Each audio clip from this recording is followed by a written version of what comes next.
Aydın məsələdir ki, Paşinyan dünya erməni diasporu ilə münasibətlərdə həmişə ziddiyyətli mövqedən çıxış eləyib. Siz yəqin yaxşı xatırlayırsınız ki, hakimiyyətə gəldiyi ilk dövrlərdə onun ölkə daxilində, siyasətində ignor eləmək istədiyi iki qüvvə var idi. Biri kilsə idi, biri də dünya erməni diasporu idi.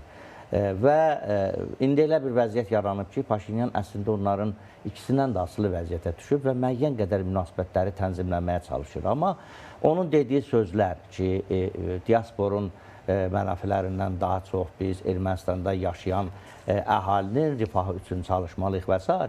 Bu, hələlik Paşinyanın diaspordan imtina etmək istəməsi anlamına gəlmir. Bunun bir tərəfi də var, Çinar xanım. Bu, ondan ibarətdir ki, Paşinyan hazırda erməni cəmiyyətinə qəbul etdirmək istədiyi real Ermənistan ideologiyasını, konsepsiyasını, hansını ki, virtual, xəyali Ermənistan ideologiyasına alternativ olaraq yaradır.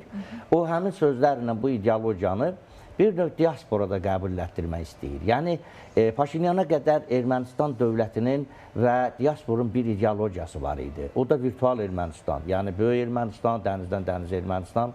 Amma indi Paşinyan real Ermənistan ideologiyasını ortaya qoyur və bu təbii ki, dünya diaspora erməniləri ilə onun münasibətlərində müəyyən çat əmələ gətirir.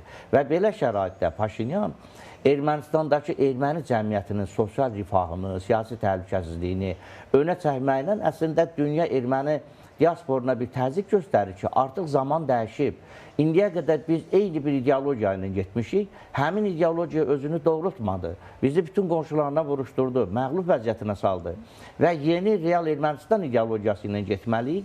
Bu ideologiyanı erməni cəmiyyəti də qəbul eləməlidir, erməni diasporu da qəbul eləməlidir. Mənim fikrimcə onun bu açıqlamasının arxasında dünya erməni diasporuna müəyyən xatırlatmalar, müəyyən təzyiq notları var ki, dünya erməni diasporu da həmin o real Ermənistan ideologiyasını qəbul eləsin. Yoxsa Paşinyanın dünya Ermənistan diasporundan bir dəfəlik imtina eləmək fikri əlbəttə bu yəqin ki olmaz. Çünki onun dayaqlarından, Ermənistan dövlətinin dayaqlarından biri budur.